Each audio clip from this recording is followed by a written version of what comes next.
بسم اللہ الرحمن الرحیم۔ محترم ناظرین السلام علیکم۔ پیام صبح کے ساتھ ایک بار پھر آپ کا میزبان انیق احمد حاضر ہے۔ جیسے کہ آپ جانتے ہیں کہ پیام صبح میں آج کل ہم جس موضوع پہ بات کر رہے ہیں، جس نے ایک سیریز کی شکل اختیار کر لی ہے، وہ ہے قرآن کریم اور قرآن فہمی۔ کوشش ہماری یہ ہے کہ قرآن کریم کو سمجھا جائے معزز علماء کرام کے ذریعے۔ بہت سے سوالات آتے ہیں، ذہن میں اٹھتے ہیں، کچھ کنفیوژنز ہوتی ہیں جو نمودار ہوتی ہیں، خاص طور پر ہماری نوجوان نسل کے ذہنوں میں۔ ہم اکثر ایک بات کہتے ہیں اور وہ بات یہ ہے کہ قرآن کریم اللہ تعالیٰ کی جانب سے آئی ہوئی آخری کتاب۔ انسانی ذہن کو ارتقا نصیب ہو گیا، صحیفے آتے رہے، مکمل ہوئے قرآن کریم پر، اور انسانی ذہن کتنا بھی آگے چلا جائے، کتنی بھی ترقی کر لے، لیکن ذہن انسانی کی امامت قرآن کریم ہمیشہ کرتا رہے گا۔ خواتین و حضرات، الیوم اکملت لکم دینکم واتممت علیکم نعمتی وردیت لکم الاسلام دینا۔ خواتین و حضرات، ان الدین عند اللہ الاسلام، اللہ تعالیٰ کا ارشاد ہے کہ اللہ تعالیٰ کے نزدیک پسندیدہ دین اسلام، اور قرآن کریم آخری کتاب، مکمل کتاب، آخری روشنی، راہ ہدایت قیامت تک کے لیے، اللہ تک پہنچنے کا واحد راستہ۔ خواتین و حضرات، گفتگو ہو رہی ہے اور مسلسل ہوگی۔ ہم نے نزول قرآن کے حوالے سے بہت ساری گفتگو کی اور بہت سارے موضوعات سامنے لاتے رہے۔ ایک اجمالی جائزہ ہم پیش کر رہے ہیں۔ قرآن کریم پر گفتگو کرنا یا قرآن کریم کے موضوعات کا احاطہ کرنا انسانی ذہن کے بس میں نہیں ہے، بس ایک کوشش ہوتی ہے قرآن کریم کو سمجھنے کی۔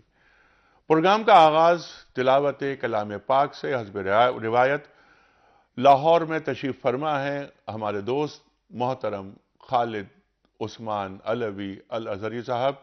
آئیے لاہور چلتے ہیں اور آیات ربانی کی تلاوت سننے کی سعادت حاصل کرتے ہیں۔ قاری خالد عثمان علوی صاحب۔ اعوذ باللہ من الشیطان الرجیم، بسم اللہ الرحمن الرحیم۔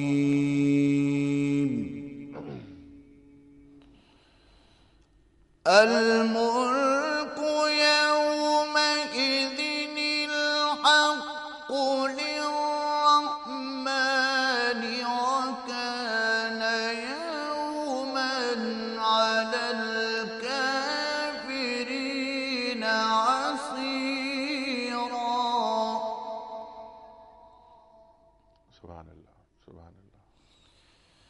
ويوم يعض الظالم على يديه يقول يا ليتني اتخذت مع الرسول سبيلا۔ ماشاء اللہ۔ يا ويلتى ليتني لم أتخذ فلانا خليلا۔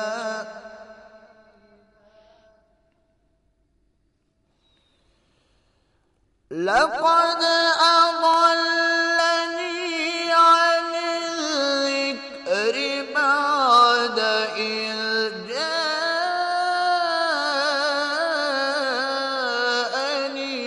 وكان الشيطان للإنسان خذولا۔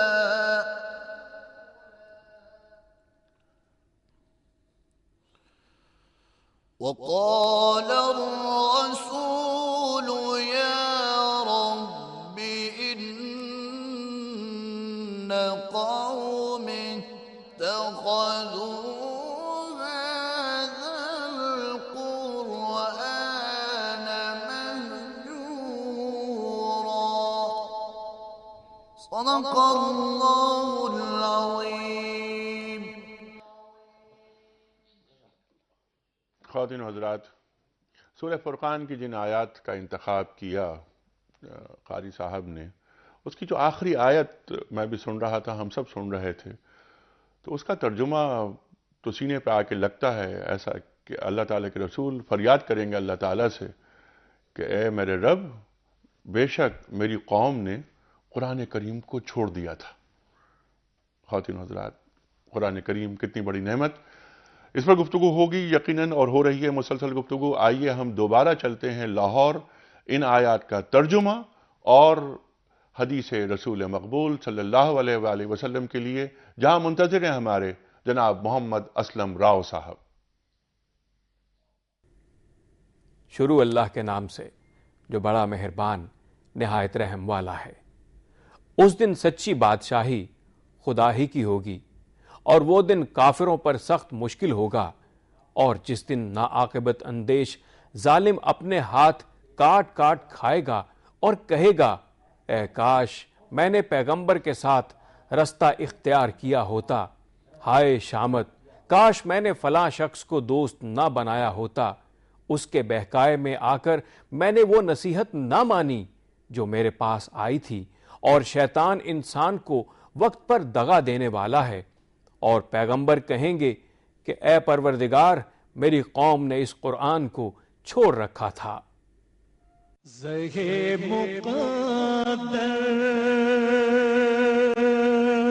حضرت عبداللہ بن عباس رضی اللہ تعالی عنہ سے روایت ہے کہ نبی کریم صلی اللہ علیہ وآلہ وسلم نے فرمایا، وہ شخص جس کے دل میں قرآن کریم کا کچھ حصہ نہیں، وہ ویران گھر کی طرح ہے۔ ویلکم بیک خواتین و حضرات، قرآن کریم کی آیات اور حدیث رسول مقبول صلی اللہ علیہ وسلم ترجمہ ہم سب نے سننے کی سعادت حاصل کی۔ تشریف فرما ہے محترم ڈاکٹر محسن نقوی صاحب۔ خواتین و حضرات، کون آپ سے واقف نہیں، اسلامی نظریاتی کونسل کے سابق رکن، لا تعداد کتابوں کے مصنف، آپ کے ساتھ تشریف فرما ہے پیام صبح میں آج پہلی بار تشریف لائے ہیں ڈاکٹر اعجاز احمد صمدانی صاحب۔ تعارف مختصراً یہ، کیونکہ طویل تعارف کی ضرورت ہے آپ کے لیے، بڑا کام ہے آپ کا، بڑا علمی کام ہے، بڑا وقی کام ہے۔ اسلامک فائنینس پر آپ کا پی ایچ ڈی ہے، جدید فقہ پڑھاتے ہیں، دارالعلوم کراچی سے فارغ التحصیل۔ خواتین حضرات، اس سے پہلے کہ ہم اپنے پروگرام کا آغاز کریں، پہلا سوال رکھوں میں ڈاکٹر محسن نقوی صاحب کی خدمت میں۔ ہم روز ایک سوال رکھتے ہیں آپ کی خدمت میں، کوئی اس کمپٹیشن کی شکل میں آپ کے صحیح جوابات آتے ہیں، ٹیلی فون کے ذریعے، ای میل کے ذریعے اور ایس ایم ایس کے ذریعے، اور پروگرام کے آخر میں ہم قرآن اندازی کرتے ہیں اور ایک گفٹ ہیمپر روانہ کرتے ہیں دنیا ٹی وی کی جانب سے۔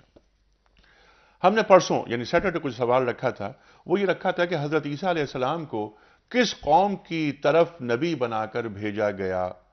پہلا آپشن تھا بنی اسماعیل، دوسرا تھا بنی اسرائیل اور تیسرا تھا قوم نوح۔ صحیح آپشن ہے بنی اسرائیل۔ خواتین حضرات، آج کا سوال نوٹ فرما لیجئے۔ حضرت آدم علیہ السلام کو تخلیق کرنے کے بعد اللہ تعالیٰ نے فرشتوں کو کیا حکم دیا؟ پہلا آپشن انہیں سجدہ کریں، دوسرا آپشن انہیں سلام کریں، تیسرا آپشن ان کی عبادت کریں۔ ہمارے ٹیلی فون نمبرز، ہمارے ای میل ایڈریس اور ہمارے ایس ایم ایس کے لیے 3031 جو نمبر آ رہا ہے آپ کے سامنے۔ خواتین حضرات، درست آپشنز آپ کا آئے گا، قرآن اندازی ہوگی اور گفٹ ہیمپر ایک شخص کی خدمت میں ہم روانہ کریں گے۔ ڈاکٹر صاحب، قرآن کریم اور قرآن فہمی، اس کے تعلق سے، بلکہ اس موضوع کا آغاز آپ ہی کے ذریعے ہوا تھا، آپ پہلے پروگرام میں بھی آپ تھے۔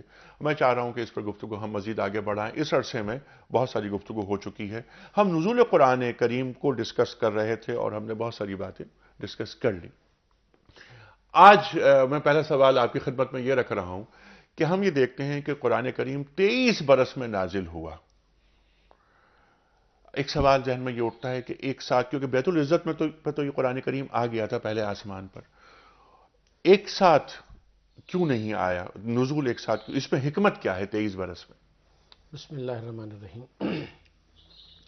اس کی بہت ساری حکمتیں علماء کرام نے بیان کی ہیں، اور اس میں سب سے جو اہم بات ہے وہ یہ ہے کہ قرآن اور صاحب قرآن دونوں ساتھ ساتھ ہیں۔ قرآن مجید کو صاحب قرآن اور اس کی زندگی سے علیحدہ نہیں کیا جا سکتا، صلی اللہ علیہ وآلہ وسلم۔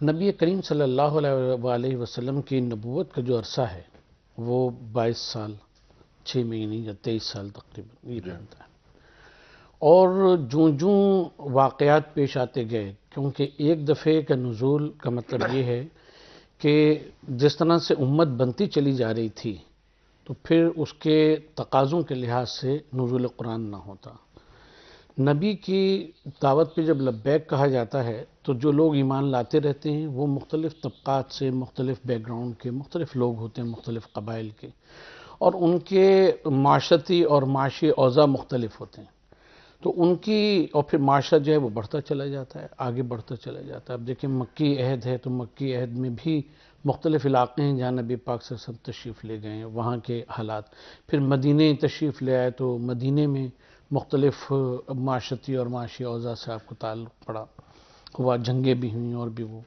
تو جیسے جیسے نبی کریم صلی اللہ علیہ وسلم کی گویا کہ سیرت اور تاریخ بنتی چلی گئی اور لوگوں سے آپ کا انٹریکشن جو ہے وہ ہوتا چلا گیا، اس کے تقاضوں کے لحاظ سے، ان سوالات کے لحاظ سے نزول قرآن جو ہے وہ ہوتا چلا گیا، اور اس میں یہ جو ارتقاء پایا جاتا ہے، آپ اس کو کہہ لیں، یا تدریج جو پائی جاتی ہے، وہ ہمیں اس بات کو کا درس بھی دیتی ہے کہ زمانہ آگے چلتا رہے گا، اور نزول قرآن کی جو حکمت تھی اس سے ہم فائدہ اٹھاتے ہوئے ہر دور میں چاہے کسی قسم کی بھی تبدیلیاں آ جائیں معاشرے میں اور معاشرت میں، قرآن مجید اس کا ساتھ جو ہے وہ دیتا رہے گا، اصول پیش کرتا رہے گا، اور ان اصولوں کی روشنی میں ہم استنباط احکام جو ہے وہ کرتے رہیں استنباط احکام کرتے رہیں گے، روشنی ملے گی قرآن کریم کریم سے سے، اور اسوہ رسول کریم صلی اللہ علیہ وآلہ وسلم سے، اور اس عہد کا آدمی ان اصولوں کی روشنی میں اپنا سسٹم قائم کر لے گا، ہاں، دونوں صاحب قرآن اور قرآن جو ہیں وہ ساتھ ساتھ ساتھ چلیں گے۔ ساتھ چلتے کہیں رہیں گے۔ کسی جگہ کسی بھی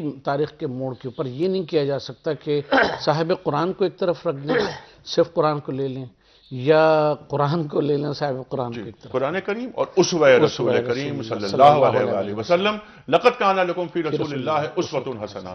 ڈاکٹر صاحب، جو بات ڈاکٹر صاحب نے فرمائی کہ یہ ارتقائی عمل ہے، ذہن انسانی کو نشو و نما ہو رہی ہے، اور فکر انسانی کو آدم سازی ہو رہی ہے، پھر قوانین آتے جا رہے ہیں رفتہ رفتہ، مکی زندگی کا معاملہ کچھ اور، یتلو علیہم آیاتہ ویزکیہم، وہاں وہ بات ہو رہی ہے، تو یہ 23 برس، یہی سوال میں رکھتا ہوں آپ کی خدمت میں۔ جی، بسم اللہ الرحمن الرحیم۔ آپ نے جو سوال اٹھایا ہے، یہ سوال خود قرآن کریم کے اندر بھی موجود ہے، اور اس کا جواب بھی قرآن کریم کے اندر موجود ہے، تو اگر ہم اس کو بنیاد بنا کے اگر مزید گفتگو کر لیں تو ڈاکٹر صاحب کی بات کو مزید آگے بڑھا لیں گے۔ سبحان اللہ۔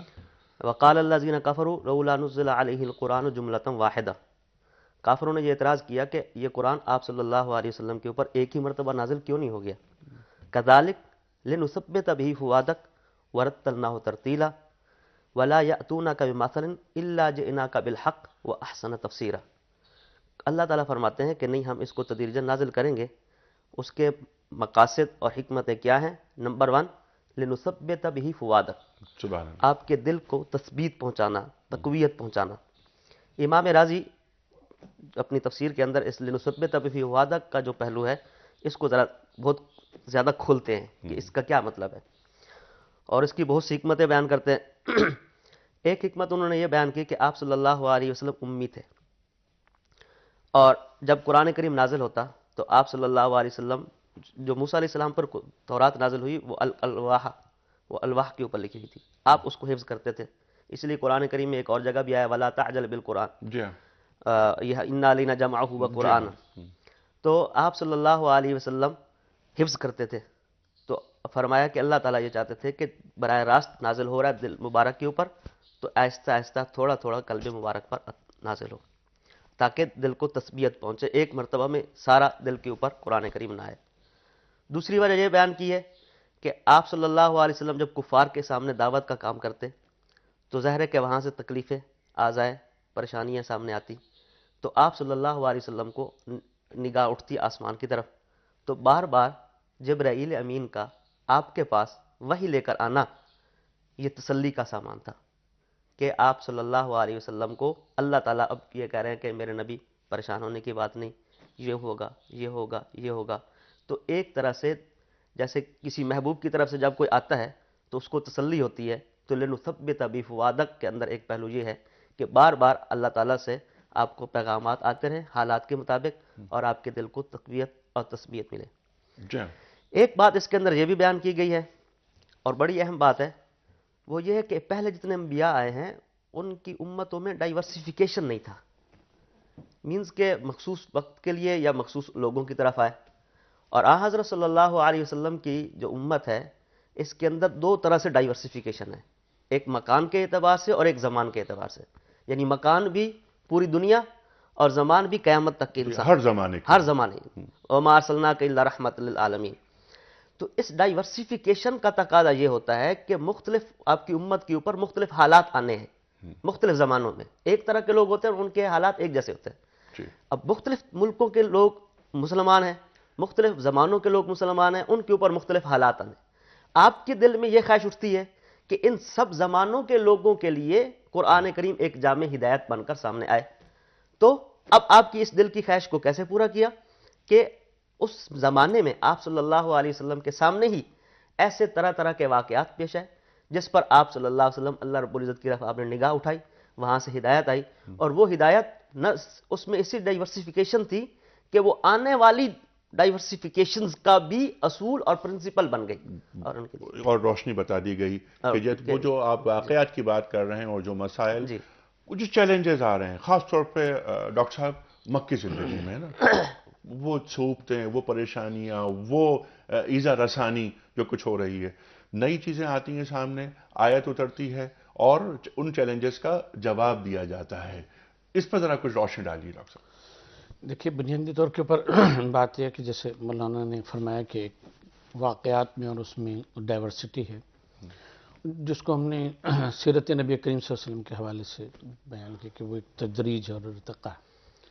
بنیادی طور کے اوپر جیسا کہ امام شاطبی وغیرہ نے لکھا ہے کہ جو مکی آیات ہیں، مکی سورے ہیں، وہ جن اصول کی طرف نشاندہی کرتے ہیں اور جن اصولوں کو بیان کرتے ہیں، چاہے وہ کفار کے مقابلے میں ثابت قدمی ہو، چاہے وہ توحید کا پیغام ہو، چاہے حضور صلی اللہ علیہ وسلم کے لیے اور مسلمانوں کے لیے ایذا رسانی ہو، چاہے معاشرہ جو تشکیل پا رہا ہے اس میں یتیموں، یسیروں اور ان سب کی دیکھ بھال کی بات ہو، اس کے پھر تفصیلی یہ آیات بنیاد بنتی ہیں مدینے کے تفصیلی احکام کی۔ ٹھیک، اگر ہم ان کو دیکھیں تو مثلا کفار سے، مشرکین سے، منافقین سے برتاؤ کے جو اصول مکی آیات میں بیان کر دیے گئے ہیں، یا مسلمانوں کو جن بنیادی تعلیمات کو اور جو کہنا چاہیے کہ عقائد اور ان کے اعمال کے جو اصول اس میں مکی آیات میں بیان کر دیے گئے ہیں، پھر وہ تفصیل جو ہے وہ ہمیں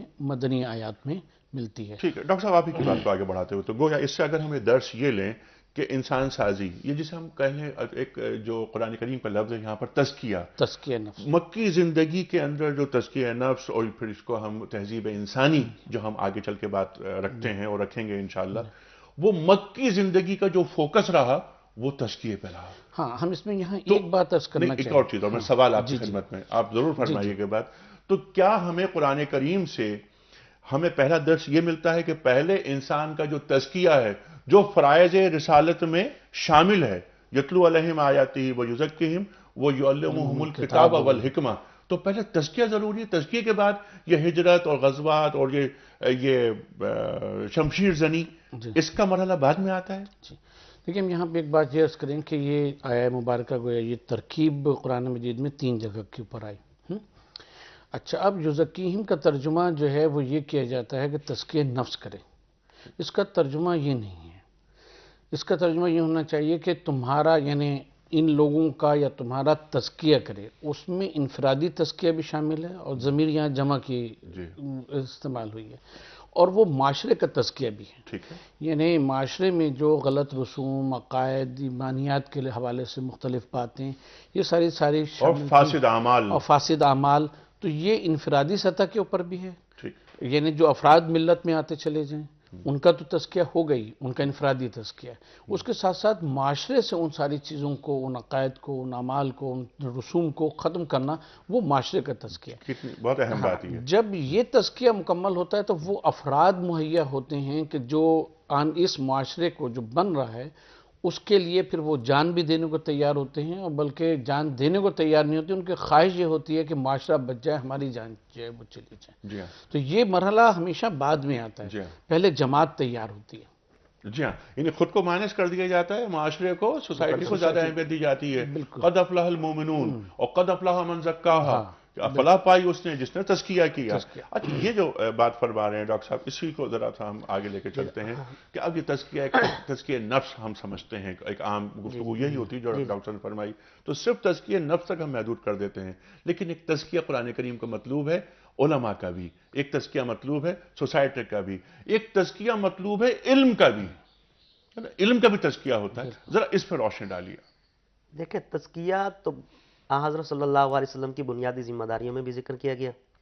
تزکیہ انفرادی, اجتماعی, اور جب ہم تزکیہ کی بات کرتے ہیں تو اس وقت یہ مراد نہیں ہوتا کہ صرف اپنے آپ کو اعمال کے اعتبار سے تزکیہ کریں, بلکہ تزکیہ کا مطلب یہ ہوتا ہے کہ قول اور فعل دونوں میں تزکیہ. سبحان اللہ. جیسے قرآن کریم نے فرمایا نا, یا ایھا الذین آمنوا اتقوا اللہ وکونوا مع الصادقین, اے ایمان والو اللہ سے ڈرو اور سچوں کے ساتھ رہو. وہاں مفسرین نے لکھا کہ یہاں صادقین سے مراد وہ نہیں جو قول کے سچے ہیں, بلکہ صادقین سے مراد وہ ہیں جو قول کے بھی سچے ہیں, فعل کے بھی سچے ہیں. تو صدق دونوں کا مراد ہے. جب ہم تزکیہ کی بات کریں گے تو دونوں کا تزکیہ مراد ہوگا. علم کا تعلق قول سے ہے, جاننے سے ہے, اور عمل اور فعل سے ہے. تو جب قرآن کریم ہمیں تزکیہ کی درس دیتا ہے تو اس کا صرف یہ مطلب نہیں ہوتا کہ ہم اپنے اعمال کو اچھا بنائیں, بلکہ بات یہ ہے کہ اعمال کی جو عمارت ہے وہ کھڑی ہوتی ہے علم کی بنیادوں پر. اگر علم کی بنیادیں آپ کی تزکیہ والی نہیں ہیں, پاکیزہ نہیں ہیں, تو مشہور ہے کہ خشت اول چونے حد میں مار کج تاثر امیر دیوار کج. تو علم کا تزکیہ پہلی سیڑھی ہے, اور عمل کا تزکیہ یہ اس کے اوپر ڈیپینڈ کر رہا ہوتا ہے. تو دونوں ہی کا تزکیہ مقصود ہے. اور پھر جیسے ڈاکٹر صاحب نے فرمایا کہ انفرادی طور پر بھی اگر ایک آدمی انفرادی طور پہ کر لیتا ہے اور اجتماعی تزکیہ نہیں ہوتا تو پھر اس کا بقا بھی بہت مشکل ہو جاتا ہے. اس لیے کہ ایک آدمی ٹھنڈی چھاؤں میں لیٹا ہوا ہے, تازہ ہوا بھی آ رہی ہے, لیکن ارد گرد گرم ہوا چل رہی ہے, تو کچھ بعید نہیں کہ تھوڑی ہی دیر کے بعد اس کو لو لگنا شروع ہو جائے. تو شریعت میں یہ بھی ہے کہ اب صرف تزکیے کو اپنی حد تک محدود نہ رکھیں, اس کو پھیلائیں, جس کی طرف کا اشارہ ہے کہ کنتم خیر امت اخرجت للناس, کے آپ بہترین امت بنا کے بھیجا گیا. ڈاکٹر صاحب میں چاہ رہا ہوں کہ تفصیلی گفتگو آپ سے ہو, لیکن کیونکہ چند سیکنڈز باقی رہ گئے ہیں اور مجھے بتایا جا رہا ہے مجھے بریک پہ جانا ہے. خواتین حضرات اس وقت بریک پہ جا رہے ہیں. موضوع قرآن کریم. علامہ اقبال فرماتے ہیں محترم خواتین حضرات کہ صاحب قرآن و بے ذوق طلب العجب ثم العجب ثم العجب. کہ تم صاحب قرآن ہو, تم یہ کتاب تمہارے پاس ہے, اور ایسا ممکن نہیں کہ تمہیں اس علم کے حاصل کرنے کی طلب نہ ہو. قرآن کریم علم کا منبع ہے. جس طرح گفتگو میں آ رہی ہے بات سامنے, اور ہمارا یہ ایمان ہے کہ دنیا کا کوئی مسئلہ ایسا نہیں جس کا حل قرآن کریم پیش نہ کر رہا ہو قیامت تک کے لیے. انسانی ذہن جتنا بھی آگے چلا جائے لیکن وہی کی امامت رہے گی. انسانی ذہن ایک حد رکھتا ہے, وہی خداوندی لامحدود ہے. نئی نئی باتیں سامنے آتی رہتی ہیں, ہر زمانہ نئے مسائل لے کر آتا ہے, اور ان مسائل کا حل قرآن کریم سے حاصل کرنا ہم سب کی ذمہ داری ہے. خاص طور پر یہ علماء کا فریضہ ہے کہ وہ جدید مسائل کا حل جدید انداز فکر سے عوام کو دیں. خواتین حضرات اس وقت جانے بریک کی جانب, واپس آئیں گے. ٹیلی فون لائنز اوپن ہوں گی, آپ کے سوالات ہوں گے, علماء کرام کے جوابات, اور ان جوابات سے ہماری علمی کمی دور ہوتی ہے. آ رہے ہیں بریک کے بعد.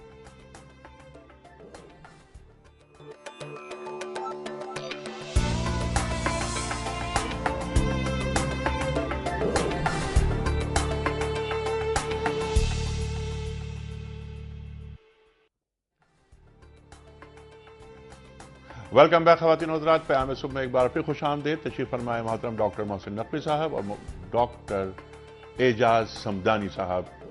خواتین حضرات جیسا کہ آپ جانتے ہیں کہ موضوع جاری ہے ہمارا کئی دنوں سے, اور موضوع ہے قرآن کریم اور فہم قرآن. قرآن فہمی کے تعلق سے ہم یہ چاہ رہے ہیں کہ گفتگو ہو. قرآن کریم کے جو خاص موضوعات ہیں, بڑے موضوعات, ان کا کسی حد تک احاطہ کر سکے, تاکہ ہمارے ذہن میں اور خاص طور پر ہماری یوتھ کے ذہن میں کچھ کنفیوژنز پائے جاتے ہیں وہ دور ہو جائیں. کیونکہ جیسے ہم بار بار کہتے ہیں کہ قرآن کریم مکمل کتاب. قرآن کریم آپس میں مختلف آیات ایک دوسرے کی تصدیق کرتی ہیں, کہیں رد نہیں کر رہی ہیں. یہ تمام سوالات ہیں, بہت ساری باتیں ہیں. جستا ہم آگے بڑھیں گے اور قرآن کریم کی جو مفہوم ہے اس سے آگاہ ہوں گے اپنے علماء کے ذریعے. تزکیے کے تعلق سے گفتگو جاری ہے کہ تزکیہ علماء کا بھی ہوتا ہے, علم کا بھی ہوتا ہے, فرد کا بھی ہوتا ہے, یعنی نفس کے معنوں میں, اور پھر یہ بات آگے بڑھتی ہے.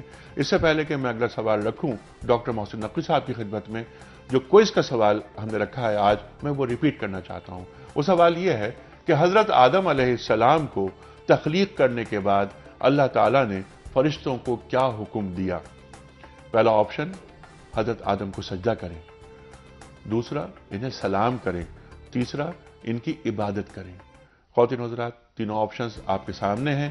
آپ ہمیں ٹیلی فون کے ذریعے، ای میل کے ذریعے اور ایس ایم ایس کے ذریعے درست جوابات روانہ کرتے ہیں. ہمارا جو ٹیلی فون نمبرز ہیں وہ ہیں 02134527009، 02134528061. ہمارا ای میل ایڈریس ہے ps@duniatv.tv اور آپ ہمیں 3031 پر ایس ایم ایس کر سکتے ہیں. ڈاکٹر صاحب، تزکیہ نفس، تزکیہ علماء، تزکیہ علم پر بات رکی تھی. آپ کی گفتگو جاری رہے گی. بنیادی طور کے اوپر ہم یہ بات عرض کرتے ہیں کہ نبوت اور وحی نام ہی تزکیہ علم کا ہے، اور تزکیہ علم سے مراد یہ ہے کہ العلم یعنی وہ کہ جس کی بنیاد یقین کے اوپر ہو، ٹھیک، جس میں تبدیلی نہیں ہوتی. رب زدنی علما، جی، یہ جو علمہ ہے یہ بنیادی طور پہ وہ یقینی علم ہے کہ جو وحی الہی سے حاصل ہوتا ہے، اور بنیادی طور پہ لوگوں کے جو اعمال اور عقائد ہوتی ہیں ان کی بنیاد کیونکہ ان کے علم اور یا کج علمی اور کج فہمی کے اوپر ہوا کرتی ہے، لہٰذا نبوت اور وحی بنیادی طور پہ اس کا تزکیہ کر کے بتاتی ہے کہ کہاں کہاں تمہارے فہم میں، کہاں کہاں تمہارے علم میں غلطی اور کمی پائی جاتی ہے. اس کا اطلاق موجودہ علوم و فنون پر ہر زمانے کے ہوتا ہے. ٹھیک. اور اس میں یہی ہے کہ کیونکہ فکر انسانی اللہ تعالیٰ نے کامل نہیں بنائی اور اس کو تابع وحی الہی کیا ہے، لہٰذا فکر انسانی کتنی ہی کامل ہوتی چلی جائے اپنے اس میں، وہ ہر دور میں علمی مسائل کے استنباط میں اور علمی مسائل کے فہم میں دونوں میں غلطی کر سکتی ہے. ٹھیک ہے. تو وحی الہی اور نبوت ہمیشہ تزکیہ علم کے ہی اوپر مبنی ہوتی ہے تاکہ ہر زمانے میں لوگوں کا علم اور ایمان دونوں صحیح ہوتے رہیں. ٹھیک ہے. سبحان اللہ، سبحان اللہ، کیا عمدہ نقطہ آپ نے اٹھایا. ڈاکٹر صاحب، قرآن کریم کو بنیاد بنا کر علم و فنون کا تزکیہ آج اس عہد میں کس انداز سے ہو سکتا ہے؟ دو باتیں یہاں سمجھنے کی ہیں. پہلی بات یہ ہے کہ قرآن کریم کا نزول کا مقصد کیا ہے، اور دوسرا ہے آج کی سائنس یا آج کے فنون. تو قرآن کریم کے نزول کا بنیادی مقصد انسان کی ہدایت ہے، ہدی للمتقین. ایک جگہ ہدی للناس بھی فرمایا کہ انسان کی ہدایت کے لیے بھیجا ہے. تو ہدایت مبنی ہے ان احکام کے اوپر، احکام کو پہلے صحیح سمجھنا اور پھر ان احکام کے اوپر عمل کرنے کے اوپر. یہ ہے خلاصہ ہدایت کا. دوسری چیز یہ ہے کہ آج کے دور میں جو سائنس ترقی کرتی چلی جا رہی ہے اور آگے سے آگے کہیں سے کہیں پہنچتی چلی جا رہی ہے، اس کی بنیاد انسان کی عقل ہے اور انسان کا مشاہدہ اور انسان کی جو اللہ نے سوچ عطا فرمائی ہے اس کو مزید بروئے کار لانا ہے. اور یہ چیزیں انسان کی چونکہ دنیاوی حاجات اور ضروریات سے متعلق ہیں، تو اس کا قرآن کریم کے اندر براہ راست ہدایت ملنا یا اس کی تفصیل کا بیان ہونا ضروری نہیں ہے. ہم لوگ یہاں بعض دفعہ تھوڑا سا غلطی کھا جاتے ہیں. مثلا یہ ہوتا ہے کہ قرآن کریم ایک جگہ آیا، ماہرین فلکیات نے کہا زمین ساکن ہے، تو ہم نے کہا کہ قرآن کریم سے بھی اس کا ثبوت ملتا ہے. اب من جعل الارض قرارا، تو ہم نے کہا دیکھو قرآن نے کہہ دیا، ماشاءاللہ کتنی اچھی بات ہے. لوگ خوش ہو گئے کہ دیکھو قرآن کریم نے تو آج سے 14 سال پہلے کہا، آپ تم آج کہہ رہے ہو. پھر ماہرین نے کہا نہیں زمین تو حرکت کر رہی ہے. تو پھر ہم نے کہا جی قرآن کریم میں بھی اس کو ثبوت ملتا ہے، وَتَرَى الْجِبَالَ تَحْسَبُهَا جَامِدَةً وَهِيَ تَمُرُّ مَرَّ السَّحَابِ. تو بات یہ ہے، یعنی بات یہ ہے کہ آپ ہی کی بات کو آگے بڑھاتے ہوئے کہ سائنسدانوں کی تعریفوں کے ذریعے قرآن کریم کو نہیں سمجھا جائے گا، بلکہ قرآن کریم کے ذریعے سائنسدانوں کی نئی نئی ڈیفینیشنز آ رہی ہیں ان کو سمجھا جائے گا. اچھا، آپ کی بات رہے گی جاری. کچھ کالز لے لیتے ہیں، اس کے بعد اسی گفتگو کو آگے بڑھائیں گے. میں جو عرض کرنا چاہ رہا تھا آپ حضرات کی خدمت میں وہ یہ کہ قرآن کریم کو بنیاد بنا کر ہر عہد کے علوم و فنون کا تزکیہ ہو سکتا ہے اور علوم و فنون میں ترقی ہو سکتی ہے. لیکن قرآن کریم کے زیر سایہ جب ابن بطوطہ دہلی آتا ہے تو 1000 مدارس ملتے ہیں اسے دہلی میں کہ جہاں پر علوم فنون کی تربیت ہو رہی ہے. ابھی 150 برس پہلے ہمارے ٹھٹہ میں 400 سے زیادہ مدارس تھے، صرف ٹھٹہ میں 400 مدارس، اور وہاں پر جدید علوم پڑھائے جا رہے تھے؟ اس پر ذرا ہم بات کریں گے. جی السلام علیکم. ہیلو. السلام علیکم. جی وعلیکم السلام. کون صاحب کہاں سے؟ محمد اقبال جہلم سے بات کر رہا ہوں سر. جی اقبال صاحب. میرا سر سوال ہے کہ قرآن پاک میں آیا ہے کہ اے ایمان والو میری آیتوں کے بارے میں تھوڑی سی قیمت، میری آیتوں کے بدلے میں تھوڑی سی دنیا کی قیمت نہ لو. جی بالکل آیا ٹھیک. یہ قیمت کس چیز کو کہا گیا جی ہے؟ بہت یہ اچھی بات ہے. کیا مراد ہے؟ اچھا بالکل بہت اچھا سوال. لا تشتروا بآیاتی ثمنا قلیلا قرآن کریم میں ارشاد ہے. اور یہ جو یہودی علماء ہیں نا ان سے مخاطبت ہو رہی ہے، ایسا ہی ہے نا؟ جی جی، یہودی علماء جو قرآن کریم کی آیات کی تحریف کرتے تھے اور پیسے کی عوض میں کرتے تھے، ان کے یہودی علماء. ایک کال اور لے لیتے ہیں. جی السلام علیکم. وعلیکم السلام جی. نورپور تھل ضلع خوشاب سے محمد فاروق بول رہا ہوں. جی فاروق صاحب. جی میرا سوال یہ ہے، ہمارے ہاں ادھر ہوتی ہے جی چنے کی فصل. جی تو جو کاشتکار ہیں وہ 2 ماہ پہلے فصل آنے سے ہی وہ فروخت کر دیتے ہیں کھڑی فصل کو. اچھا. اور جب یعنی کہ ایک مخصوص ریٹ بن جاتا ہے، اور جب وہ اٹھاتے ہیں تو ہو سکتا ہے وہ اس ریٹ سے کم ہو وہ ریٹ جو حاضر ریٹ ہے. ٹھیک ہے.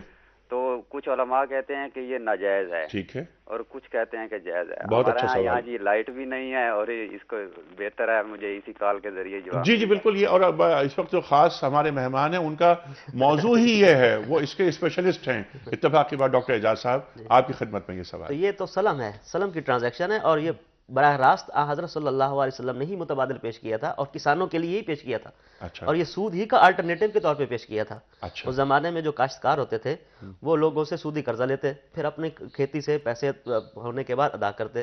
تو اس کے آلٹرنیٹو کے طور پر یہ سلم آیا. اس کی اجازت ہے؟ اس کی اجازت ہے، البتہ اس کی کنڈیشنز ہیں. اچھا کنڈیشن موٹی موٹی بتا موٹی دیں. موٹی یہ کہ آپ یہ نہیں کہیں گے کہ میں اس کھیت کا دوں گا. آپ گندم کا سلم کریں گے تو مقدار تو طے کریں گے، لیکن کسی مخصوص کھیت کے بارے میں طے نہیں کریں گے. اور ایک یہ ہے کہ پیمنٹ جو لینی ہے وہ آن دا سپاٹ دینی ہوگی. لیکن کھیت کا تعین نہیں کریں گے تو ان کی جو زمین ہے وہ تو محدود ہے. نہیں، آپ کی لائبلٹی کھڑی ہو جائے گی نا. آپ کی ذمہ ہو کہ 100 من گندم دینی ہے.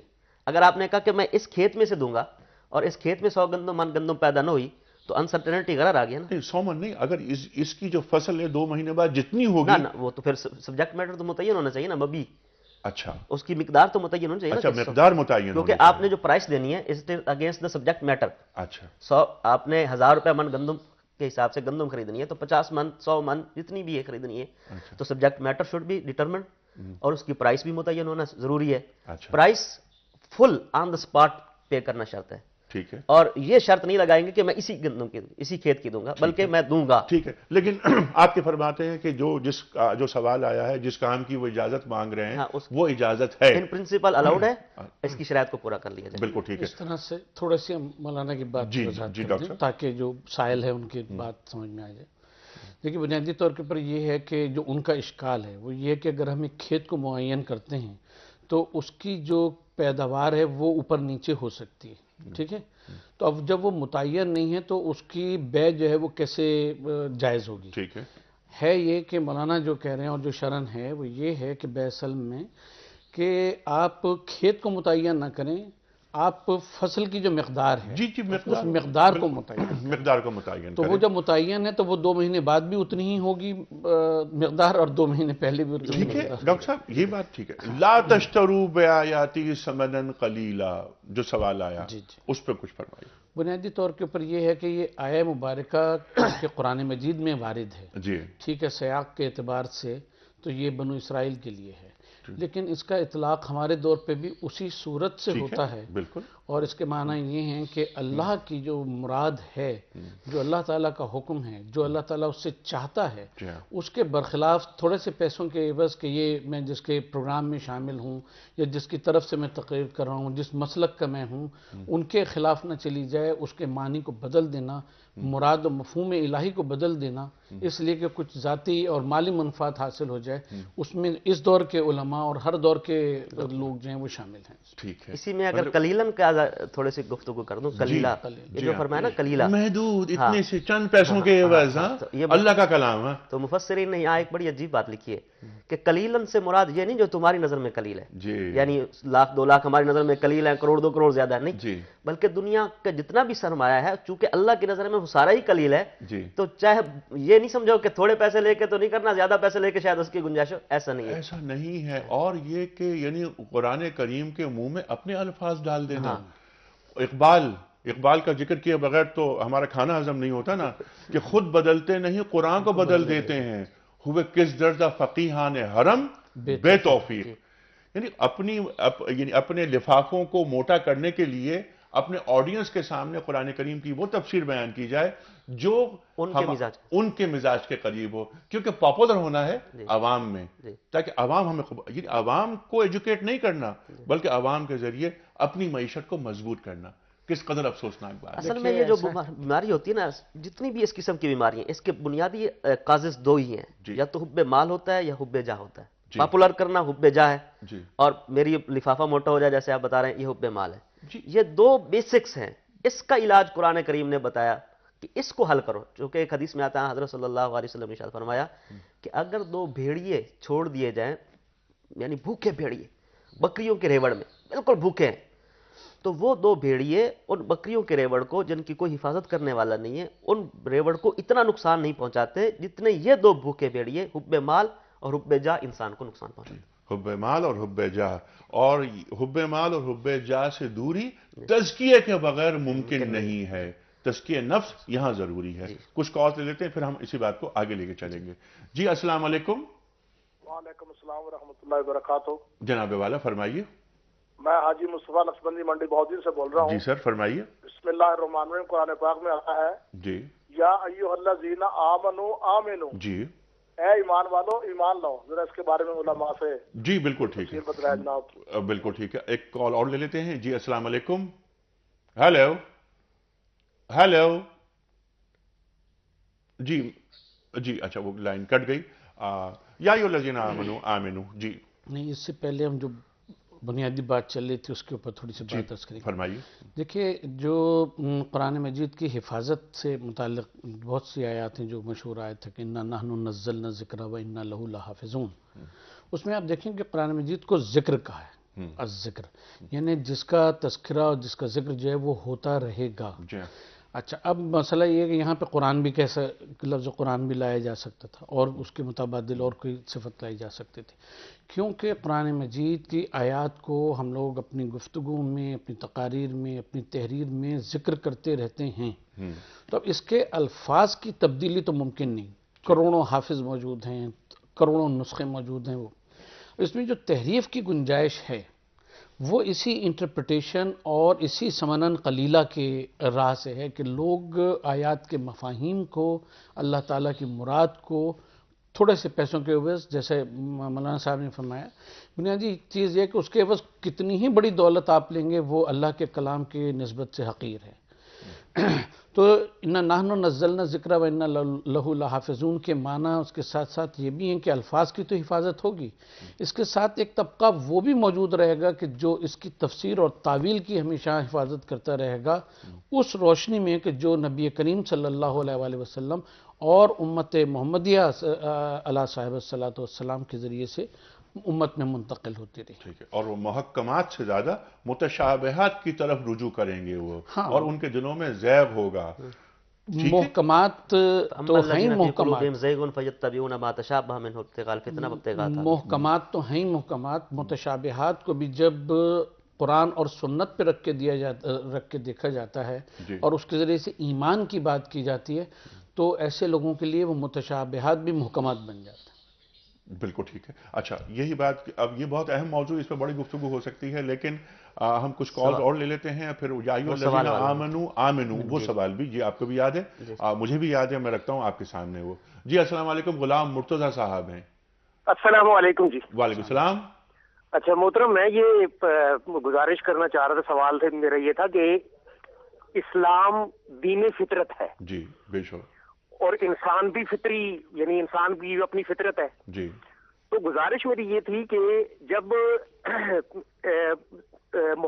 فطرت میں انسان کی شامل ہے محبت معاش، محبت اولاد، محبت دنیا، اور مطلب یعنی یہ چیزیں فطرت میں انسان کی شامل ہیں. تو جو مذہب ہے، اسلام ہے، وہ بھی دین فطرت ہے، تو وہ انسان کی یعنی فطرت میں شامل کیوں نہیں ہو جاتا؟ یعنی جب اسلام کا مطالعہ انسان کرتا ہے تو وہ اس کی فطرت میں شامل ہو جائے، یعنی آٹومیٹیکلی وہ انوالو ہو جائے اس کو، یعنی سادہ لفظوں میں یوں کہہ لیں کہ مذہب کو، یا جیسے جتنے بھی پروگرام میں نے دیکھے اس میں یہی چیز ہوتی ہے کہ ہم نے اسلام کو چھوڑ دیا ہے تو اسلام کو یعنی اس پہ ٹھوسنا پڑتا ہے، یعنی وہ اس کی فطرت میں انوالو نہیں ہوتا۔ نہیں ہوتا نہیں بلکہ ہو نہیں رہا۔ ہماری جو انٹرپریٹیشن ہے دین کے تعلق جیسا فرما رہے ہیں کہ وہ کچھ اور ہے، اور آپ کی ہی بات کو اگر یوں کہا جائے کہ جو حب مال یا حب جاہ کی جو بات ہے وہ دینی جو احکامات ہیں ان پر غالب کیسے آ جاتی ہے؟ دین حب مال اور حب جاہ پہ کیوں غالب نہیں آتا؟ یہ اچھا سوال ہے یہ کہ وہ ایک دونوں چیزیں بیلنس ساتھ ساتھ چلتی رہتی ہے نا، کہ فَأَلْهَمَهَا فُجُورَهَا وَتَقْوَاهَا وَقَدْ خَابَ مَنْ دَسَّاهَا، جو قرآن کریم۔ جی مفتی صاحب، یہ جو پہلا سوال انہوں نے اٹھایا یا ایھا الذین آمنوا آمنوا، جی تو اس کی تفسیر میں مفسر نے لکھا آمنوا یا ایھا الذین آمنوا داوموا علی الایمان، ایمان لانے کے بعد بے فکر نہ ہو جاؤ کہ میں مومن ہو گیا بس، نہیں، بلکہ مرتے دم تک اپنے اس ایمان کو باقی رکھنے کی فکر رکھنا۔ یعنی انسان مومن تو ہو جاتا ہے لیکن پھر غفلت سے کلمہ کفریہ نکل جاتا ہے، کوئی ایسے اعمال ہو جاتے ہیں جس سے یہ خطرہ رہتا ہے کہ میں خدا نخواستہ دین اسلام سے نکل تو نہیں گیا۔ تو یہاں آمنو جو حکم دیا گیا یہ مطلب نہیں انشاء ایمان مراد نہیں ہے، کیونکہ وہ تو پہلے ثابت ہو چکا ہے یا ایھا الذین آمنوا سے۔ یہاں جو مراد ہے کہ اس ایمان لانے کے بعد اس کو باقی رکھنے کی فکر کرنا مرتے دم تک۔ بالکل ٹھیک ہے۔ اچھا، مال کی محبت اس پہ ہم چلتے ہیں، لیکن ایک شمائلہ انتظار کر رہی ہیں ہمارا۔ جی شمائلہ، السلام علیکم۔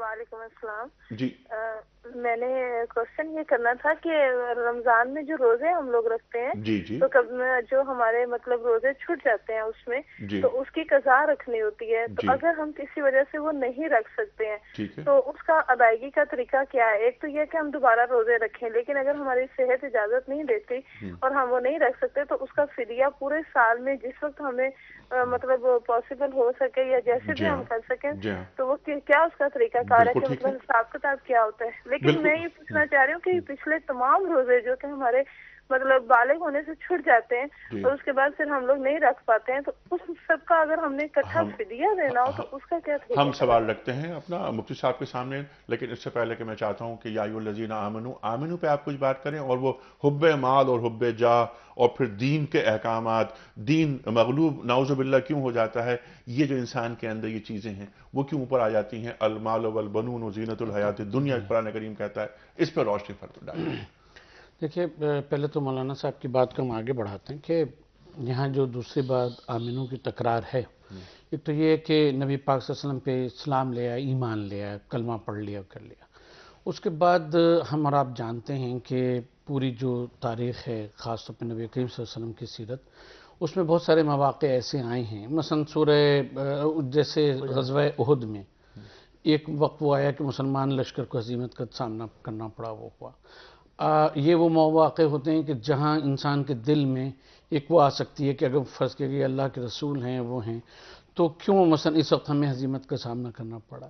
اس قسم کے مواقع، یا مثلا فتح مکہ کا موقع تھا جو آپ نے جن شرائط کے اوپر سلو کی، تو بہت سے لوگوں کے ذہن میں یہ ہے کہ ایسا کیوں ہے؟ تو اس موقع پہ بھی نبی کریم صلی اللہ علیہ وسلم پر اور اللہ کے احکام کے اوپر ثابت قدم رہنا، یہ وآمنوا کا جو تقاضا ہے وہ یہ۔ اچھا، وہ شمائلہ کا سوال تھا، میں چاہتا ہوں کہ 2 منٹ رہ گئے ہیں میرے پاس، میں چاہتا ہوں جواب بھی دے دیں، بہت سی باتیں اور بھی کرنی تھی۔ وہ تو شرعی حکم کا بیان ہے کہ اگر کوئی عورت کسی عذر کی وجہ سے یا کوئی مرد بھی کسی عذر کی وجہ سے رمضان کے روزے نہیں رکھ پاتا تو بعد میں اس کی قضا ہے، ٹھیک ہے، اور اگر بیماری کی وجہ سے نہیں رکھ پاتا تو فدیہ نہیں ہے، جب تک کہ کوئی ایسی بیماری خدا نخواستہ لاحق نہ ہو جائے جس کے بارے میں زندگی بھر ڈاکٹروں کی رائے یہ ہو کہ یہ اب زندگی بھر روزے سے نہیں رکھ سکے، مثلا ہارٹ پیشنٹ ہوتے ہیں، تو اگر ایسی بیماری ہو جائے جس کی زندگی بھر دور ہونے کا فدیہ کیا ہے؟ تو اس صورت میں فدیہ آتا ہے کیا ہے؟ 2.25 کلو گندم یا اس کی قیمت ایک روزے۔ ایک روزے۔ اچھا، اگر وہ گندم ادا نہیں کر سکتا تو کتنے روزے؟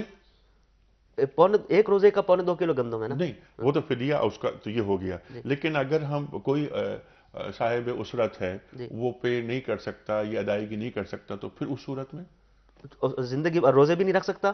نہیں، روزے تو رمضان تو گزر گئے، اب وہ روزے رکھنے ہیں، روزے یا تو فدیہ دینا ہے یا روزے رکھنے ہیں۔ تو پہلا آپشن جو ہے نا روزہ ہے، پہلا آپشن روزہ ہے۔ اگر روزہ نہیں رکھ سکتا، امکان نہیں، تو فدیہ ہے۔ اب فدیہ بھی نہیں رکھ سکتا، دوسرا چانس بھی نہیں ہے، تو اب وہ مرتے وقت وصیت کر دے کہ میرے اگر ترکے میں مال ہو تو اس میں سے فدیہ دے دیا جائے، اور اگر نہیں تو انشاءاللہ اللہ کی رحمت سے امید ہے کہ اللہ تعالیٰ اس کو معاف کرے. اچھا، اور یہ روزے یعنی توڑ کے رکھے جا سکتے ہیں؟ جی رکھے جا سکتے ہیں. ٹھیک ہے.